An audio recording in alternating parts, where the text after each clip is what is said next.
Acara yang seperti biasa ini selalu spektakuler. SCTV Awards sudah 25 kali berarti memberikan penghargaan bagi insan-insan pertelevisian Indonesia, dan kita doakan semoga semakin kreativitasnya semakin bertambah lagi gitu. Ya, siapa sih yang nggak suka ya memerankan sosok seseorang yang begitu populer, sosial media darling ya. Jadi memang seru banget tadi, dan Akilanya juga humble. Jadi akunya juga nggak kagok gitu bawainnya tadi, seru. Sebenarnya sih kalau dibilang impersonate, bukan impersonate juga sih, itu lebih ke parodi sebetulnya kan, karena aku juga belum begitu mendalami karakternya Akila, makanya tadi malah sengaja di twist kan, nggak kayak Akila, malah sebaliknya gitu, yang kecentilan yang agak aneh gitu. Tapi melihat artis yang lain juga suka penampilannya gitu. Apanya ini? Artis yang lain gitu.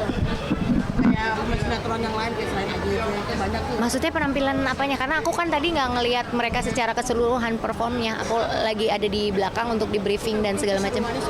Oh ya, kalau keseruan secara keseluruhan ya udah pasti seru kan. Fans-fans dari mereka juga gila-gila itu semua. Tapi kita jadi berterima kasih seluruh insan pertelevisian juga bersama dengan penonton, seluruh media juga. Makanya ini adalah merupakan kerjasama juga. Kalau penontonnya nggak ada juga kita nggak bisa. Kalau penontonnya ada tapi programnya nggak ada juga nggak bisa. Makanya ini hasil dari akumulasi dan kerjasama semuanya gitu. Tapi melihat Agil ini kan lagi luar biasa nih, hype-nya nih. Kalau Tete sendiri lihatnya gimana nih? Saya pikir Agil itu juga belum nih. Iya, jadi kayak memang itu mungkin sudah sesuai ya, dan sudah sesuai dengan prediksi banyak orang juga, karena penggemarnya juga banyak, penontonnya juga banyak, mereka juga suka dan mengikuti semua alur ceritanya, mereka juga jadi ikut penasaran. Makanya kalau aku pribadi mengapresiasi untuk para tim produksi, terutama penulis ceritanya, terutama semua yang bekerja di balik layar itu, apresiasi dan selamat untuk kalian semua. Akila gimana? Saat Tete jadi Akila, Parodi Akila, responnya gimana awalnya? Akila tuh nggak tahu, jadi kita memang ngasih kejutan buat dia nggak tahu pas namanya disebut Hari dan Akila, terus dia lagi di situ kan, kayaknya aku nggak ada deh gitu, dan dia nggak tahu kalau aku jadi dia di situ gitu. Tapi kita seru-seru aja, tadi juga di backstage ya kita seru-seruan aja udah gitu. Ini acara ini benar-benar luar biasa ya.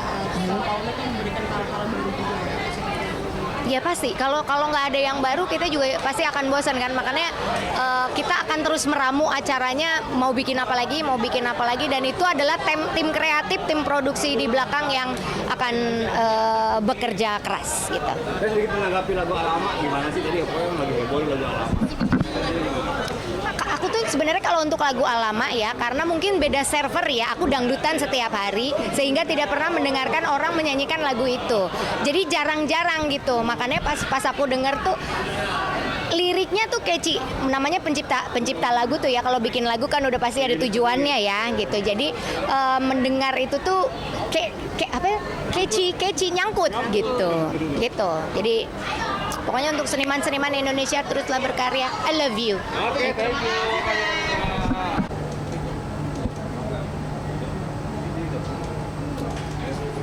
Thank you. Yes. Aku yang pegang. Oh, kamu yang pegang, oke. Nominasi. Soundtrack. Soalnya Bu ya. Iya. Karena sebelum jadi saudara dan penulis, saya adalah anak band. Jadi masih senang bikin lagu. Ya, yang pasti sih senang banget. Makasih banget buat SCTV dan makasih banget buat semuanya lah, tentu aja, dan tim kreatif. Yang pasti senang banget karena juga sekarang tantangannya adalah di usia saya yang seperti sekarang ini, saya harus membuat lagu untuk Gen Z. Untungnya penyanyi-penyanyinya juga Gen Z gitu, jadi oke lah gitu. Berarti ini kontrak yang batas cinta kan? Ya. Biasa bilang kan kalau kata fans agenda tuh kayak lagu kamu artistik di akhir-akhir. Iya, selalu ting gitu ya karena. Menang nih. Enggak apa-apa kan, kadang-kadang orang sebel tapi diinget-inget jadinya. Jadi inget terus kan orang, oh ya lagu ini gitu. Enggak apa-apa. Pas menulis lagu ini kan berarti harus masuk ke dunia Gen Z. Apa tuh inspirasi? Apakah dari Makanya saya bawa anak saya yang masih Gen Z. Ini kira-kira udah Gen Z belum gitu ya kan? Dia temenin terus selama proses bikin lagu. Jadi ya lahirlah lagu Gen Z. Kayaknya ya. Tapi ya sih, memang challenge-nya di situ karena kan kalau saya kan senangnya udah lagu-lagu yang berbeda gitu kan, makanya ditemenin sama anak supaya dapetin Gen Z-nya gitu.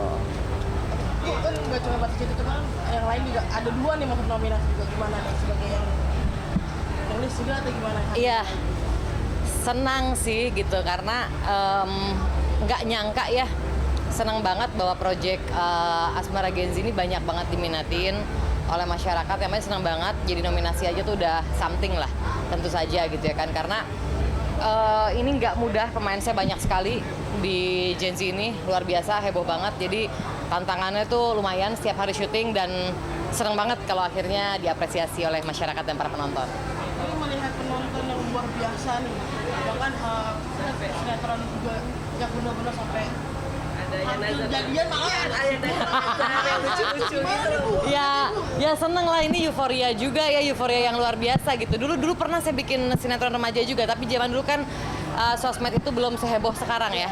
Kalau sekarang udah luar biasa, jadi seneng banget sama para netizen yang sangat antusias gitu loh sama ini. Itu makasih banget sih kepada mereka. Apapun yang kalian ucapkan, walaupun kadang marah-marah, tantrum, tapi di sisi lain juga tetap gitu loh. Tanpa mereka kan juga susah ya gitu loh.